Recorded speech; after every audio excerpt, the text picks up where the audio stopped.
రాజమౌళి ఒక video viral అవుతుంది. ఆ వీడియోలో ఆయన ఏం చెప్తుండంటే, నాకు హనుమంతు పైన విశ్వాసమే లేదు, మా అమ్మ నాన్నకి ఉన్నది కానీ నాకు లేదని ఆయన ఈ విధంగా మాట్లాడుతుండ్రు. ఎందుకు రావయ్యి?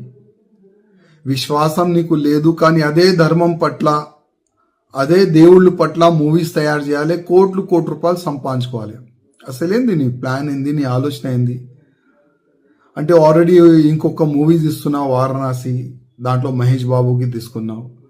అంటే ఆ మూవీ ఎక్కువ ప్రచారం కావాలని నీ ఉద్దేశమా, లేక నిజమైన నువ్వు నాస్తికుడా? ఒకసారి డిక్లేర్ చేయి. అసలు నీ తప్పు కాదు, మా హిందువుల్లోనే ఒక తప్పు ఉన్నది. నీలాంటి ఫాల్టు డైరెక్టర్కి, ప్రొడ్యూసర్కి అసలు ఐడెంటిఫై మా హిందువులు చేస్తలేరు. నీకు ధర్మం పట్ల అభిమానం లేదు, మా దేవుళ్ళ పైన అభిమానం నీకు లేదు. నీ మూవీస్ ఎందుకు చూడాలి మా హిందువులు?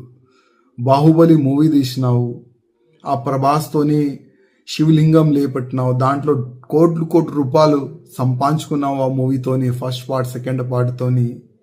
మళ్ళా మా హిందూ దేవుళ్ళ పైన నీకు నమ్మకం లేదు. మా హిందువులకి ఒక మాట చెప్పాలంటున్నా, ఇది ఈ రాజమౌళిది ఇది ఫస్ట్ కామెంట్ కాదు. గతంలో కూడా భగవాన్ శ్రీకృష్ణ దాసులు అంటే ఉంటాయి కదా, 16,000 దాసులు కాదు లవర్ అని ఈ విధంగా ఆయన గతంలో కూడా కామెంట్ చేసిండు.